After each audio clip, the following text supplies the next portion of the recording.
ಯೋಹಾನ ಅಧ್ಯಾಯ 6 ವಚನ 1-15.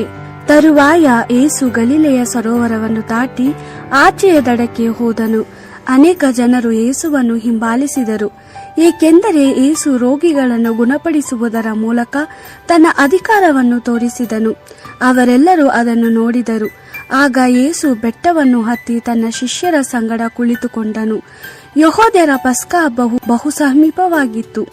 ಏಸು ಕಣ್ಣೆತ್ತಿ ನೋಡಿದಾಗ ತನ್ನ ಬಳಿಗೆ ಬರುತ್ತಿದ್ದ ಜನಸಮೂಹವನ್ನು ಕಂಡು ಫಿಲಿಪ್ಪನಿಗೆ, ಈ ಜನರಿಗೆಲ್ಲ ಸಾಕಾಗುವಷ್ಟು ರೊಟ್ಟಿಯನ್ನು ನಾವು ಎಲ್ಲಿ ಕೊಂಡುಕೊಳ್ಳೋಣ ಎಂದು ಕೇಳಿದನು. ಫಿಲಿಪ್ಪನು ಪರೀಕ್ಷಿಸುವುದಕ್ಕಾಗಿ ಆತನು ಈ ಪ್ರಶ್ನೆಯನ್ನು ಕೇಳಿದನು.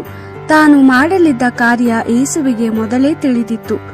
ಫಿಲಿಪ್ಪನು, ಇಲ್ಲಿರುವ ಪ್ರತಿಯೊಬ್ಬರಿಗೆ ರೊಟ್ಟಿಯ ಒಂದು ತುಂಡನ್ನು ಕೊಡಬೇಕಾದರೆ 200 ದಿನಾರಿ ನಾಣ್ಯಗಳಾದರೂ ಬೇಕು ಎಂದು ಉತ್ತರ ಕೊಟ್ಟನು.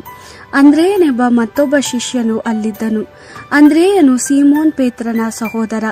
ಅಂದ್ರೆಯನು, ಇಲ್ಲಿರುವ ಒಬ್ಬ ಹುಡುಗನ ಬಳಿ ಜವೆಗೋದಿಯ 5 ರೊಟ್ಟಿಗಳಿವೆ ಮತ್ತು 2 ಚಿಕ್ಕ ಮೀನುಗಳಿವೆ, ಆದರೆ ಅವು ಈ ಜನಸಮೂಹಕ್ಕೆ ಸಾಕಾಗುವುದಿಲ್ಲ ಎಂದು ಹೇಳಿದನು. ಏಸು, ಜನರಿಗೆ ಕುಳಿತುಕೊಳ್ಳಲು ಹೇಳಿರಿ ಎಂದು ತಿಳಿಸಿದರು. ಆ ಸ್ಥಳದಲ್ಲಿ ಹುಲ್ಲು ಹುಳುಸಾಗಿ ಬೆಳೆದಿತ್ತು. ಅಲ್ಲಿ ಕುಳಿತುಕೊಂಡವರಲ್ಲಿ ಸುಮಾರು 5,000 ಮಂದಿ ಗಂಡಸರಿದ್ದರು. ಬಳಿಕ ಯೇಸು ಆ ರೊಟ್ಟಿಗಳನ್ನು ತೆಗೆದುಕೊಂಡು ಅವುಗಳಿಗಾಗಿ ದೇವರಿಗೆ ಸ್ತೋತ್ರ ಸಲ್ಲಿಸಿ ಕುಳಿತುಕೊಂಡಿದ್ದ ಜನರಿಗೆ ಕೊಟ್ಟನು. ಆತನು ಮೀನುಗಳನ್ನು ಕೊಡುವಾಗಲೂ ಅದೇ ರೀತಿ ಮಾಡಿದನು.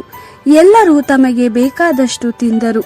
ಅವರೆಲ್ಲರೂ ಊಟ ಮಾಡಿ ತೃಪ್ತರಾದ ಮೇಲೆ ಯೇಸು ತನ್ನ ಶಿಷ್ಯರಿಗೆ, ಉಳಿದು ಹೋದ ರೊಟ್ಟಿ ಮತ್ತು ಮೀನುಗಳ ತುಂಡುಗಳನ್ನು ಒಟ್ಟುಗೂಡಿಸಿರಿ, ಯಾವುದನ್ನು ಹಾಳು ಮಾಡಬೇಡಿ ಎಂದು ಹೇಳಿದನು. ಆದ್ದರಿಂದ ಶಿಷ್ಯರು ಉಳಿದು ಹೋಗಿದ್ದ ತುಂಡುಗಳನ್ನು ಒಟ್ಟುಗೂಡಿಸಿದರು. ಜನರು ತಿನ್ನಲು ಆರಂಭಿಸಿದಾಗ ಕೇವಲ 5 ಜವೆಗೋದಿಯ ರೊಟ್ಟಿಗಳಿದ್ದವು. ಆದರೆ ಶಿಷ್ಯರು ಉಳಿದು ಹೋದ ಆಹಾರದ ತುಂಡುಗಳನ್ನು ಒಟ್ಟುಗೂಡಿಸಿದಾಗ 12 ದೊಡ್ಡ ಬುಟ್ಟಿಗಳು ತುಂಬಿ ಹೋದವು. ಯೇಸು ಮಾಡಿದ ಈ ಸೂಚಕ ಕಾರ್ಯವನ್ನು ಕಂಡು ಜನರು, ಈ ಲೋಕಕ್ಕೆ ಬರಲಿರುವ ಪ್ರವಾದಿ ನಿಜವಾಗಿಯೂ ಈತನೇ ಇರಬೇಕು ಎಂದು ಹೇಳತೊಡಗಿದರು. ತನ್ನನ್ನು ಬಲವಂತದಿಂದ ರಾಜನನ್ನಾಗಿ ಮಾಡಲು ಜನರು ಯೋಚಿಸುತ್ತಿದ್ದಾರೆಂಬುದು ಯೇಸುವಿಗೆ ತಿಳಿದಿತ್ತು. ಆದ್ದರಿಂದ ಆತನು ಅಲ್ಲಿಂದ ತಾನೊಬ್ಬನೇ ಬೆಟ್ಟಕ್ಕೆ ಮತ್ತೆ ಹೋದನು. ದೇವರ ವಾಕ್ಯವಿದು. ದೇವರಿಗೆ ಕೃತಜ್ಞತೆ ಸಲ್ಲಲಿ.